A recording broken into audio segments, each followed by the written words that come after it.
Hello, class, and welcome back to our kind of wrap up of 3.3 and lead into 3.4. A lot going on in this scene, but like I said at the end of the last video, this play is ripe as a fictional source for any one of the possible literary criticisms and theories. And I hope that you find these lectures helpful as you're constructing Essay 4. So, how does Othello fall so far in such a short time? Right? In the beginning of the play, their love is perfect. He says, I'd bet my life she'd never lie to me, foreshadowing, right? He says, if I could die, I could never, I would almost, if I died now, I'd never be as happy, right? When he comes back from the war, so happy to be with her again. Uh, we see just how happy is it too much? Is it hubris? But bottom line is their love seems perfect. And again, seeming versus reality. But his jealousy is fueled by this profound suspicion that no one could love him because he kind of deems himself unlovable. Remember, Iago appeals to him through the illogical assumptions that she needs a young man and she needs a Venetian. And she's going to get tired of him and she's cheating on him with Cassio, who's young and Italian, because he's old and African. Um, so, in part, it's an inability, if you would, to counter the effects of him of Othello, right on Othello, the effects on Othello of a cultural criticism, right, that regards him as an outsider um, because of his race. He is at last persuaded to see himself with the eyes of Venice, not just the eyes of Iago, but of Brabantio, of others, and the resulting destruction of his kind of self-regard, his self-esteem is just absolutely devastating. So we've got a racial perspective, a cultural perspective, psychological perspective, gender perspective, right? What does Iago say? Are you a man? Be a man, right? In that last scene at the end of Act 3, Scene 3. When Othello confronts him and Iago is able to spin it and flip it on him and use red herrings and straw mans and other logical fallacies to deflect attention from his manipulation and focus it more on Othello's paranoia and jealousy. So Act 3, Scene 4, right? We have Amelia and Desdemona, right? Desdemona and the clown tells the clown to go let Cassio know. Remember, Cassio paid the clown to ask Amelia, to ask Desdemona, to appeal to Othello for Cassio. Um, so Othello comes in, right? And the thing about we learn about the handkerchief. We learn about the significance of it. If you want to focus on that idea of whether or not it's logical that a piece of clothing could have magical characteristics and qualities itself, uh, if you take a look, excuse me, line 67, Othello says, "'Tis true," right? I'm on Act 3, Scene 4, line 67. "'Tis true, there's magic in the web of it. A Sibyl that had numbered in the world the sun to course 200 compass in her prophetic fury sewed the work. The worms were hollowed that did breed the silk, and it was dyed in mummy which the skillful conserved of maidens' hearts." So this is apparently what enables it to be magical, right?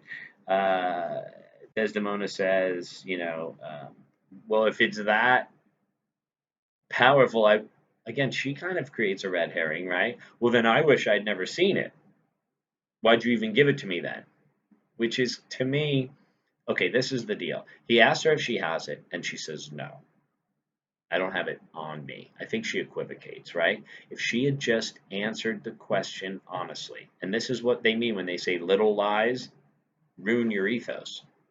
So by not being truthful about something small, when he asks her something big later, "Are you cheating on me?" He doesn't believe her because she lied about something small, so why wouldn't she lie about something big? It's almost like the way people justify little lies or white lies is ironic because the little lies ruin your character when the time comes when someone might ask you something big. And even if you're telling the truth, they might not believe you because you lied about the little thing. So that whole, it's not, I wasn't lying. I just wasn't telling the truth. I didn't lose it. I just don't have the handkerchief on me. Right. And she tries to flip it on him. Right. Well, why are you so upset? Why is this such a big deal? Right. Why are you getting so upset and yelling at me? Right. And she says, it is not lost, line 80, but what if it were? Again, the red herring, but what about? But what about? Right? And he says, this is a trick to put me from my suit. Pray you let Cassio be received again. Right? She thinks it's a trick. She's saying, no, I don't want to talk about the handkerchief. I want to talk about Cassio.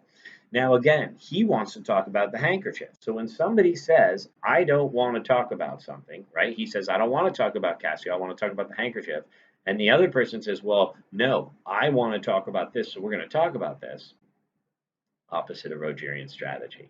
So as much as Desdemona is a victim in this play, she does equivocate with the handkerchief, and she does seem to illogically continue asking him to want to talk about something that he says, I don't want to talk about this right now.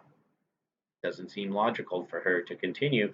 It almost seems like arrogance, right? If somebody says they don't want to talk about it right now, and you say, well, I want to talk about it, so we're going to talk about it, that's not Eucharist, right? And he keeps saying the handkerchief, and she says, right, Amelia at the bottom of the page, line 95 says, is not this man jealous? Right? And so Othello exits, and now Desdemona and Amelia are talking, and it's a very interesting. Amelia, she definitely echoes, or I should say, is a precursor to feminism.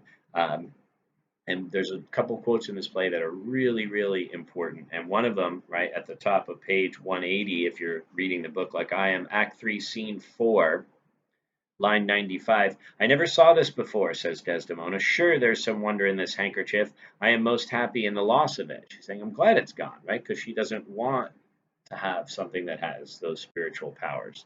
Um, Tis not a year or two shows us a man, is what Amelia says, right? Right? Meaning like somebody shows their true colors after about a year or two. They are all but stomachs, and we are all but food. They eat us hungrily, and when they are full, they belch us. Look you, Cassio and my husband.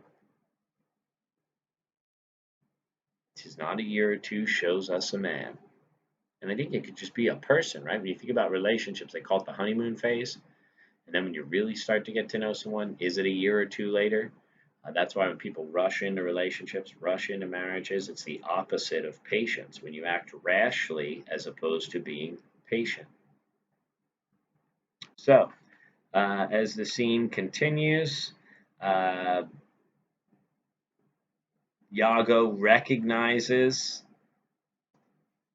that Desdemona and Othello are fighting, and he says, I will go meet him. There's matter indeed if he be angry, right? Because he knows when people are angry, they're usually angry because things are not going their way.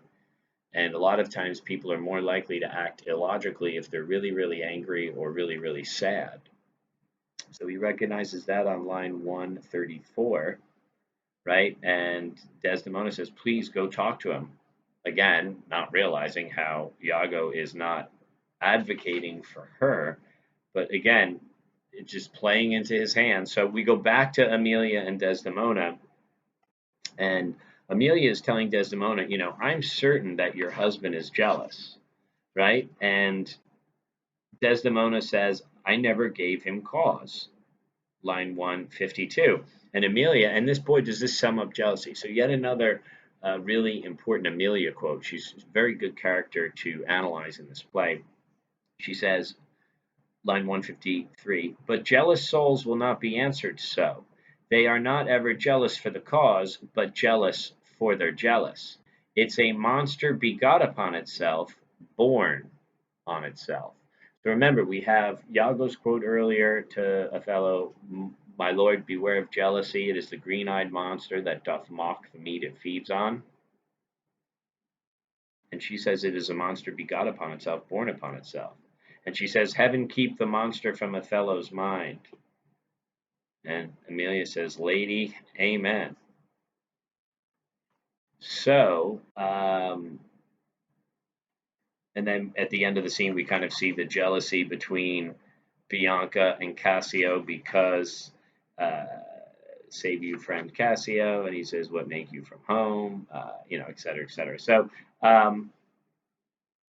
jealousy. Amelia's quote. It continues with the conversation between Bianca and Cassio. It's quite a theme in this play, and I think a lot of times it's fueled by paranoia because it is an illogical emotion. And I think it's definitely something that you may focus on from a cultural standpoint. You could look at it from a gender standpoint because we have male characters becoming jealous, one female character in denial, one female character who's recognizing it. Um, and the notion of envy versus jealousy. I mean, why does Claudius kill his brother? Because he's envious. Why does Macbeth kill the king? Because he's envious. Um, why is Iago doing all this? Because he's envious. He's envious of Cassio's position. And he's also jealous that he thinks that his wife is sleeping with other people. So we see how this emotion, which is part of the human experience, or these emotions, I should say, paranoia, jealousy, envy, are present in all of the plays. And hopefully you're learning how, at times, using logos and logic to better work through emotional appeals and emotional states is really, really valuable from a critical thinking perspective. So, thank you for your patience. That brings us to the end of Act 3. More to come, Act 4 and 5. Keep up the good work. Let me know if you have any questions.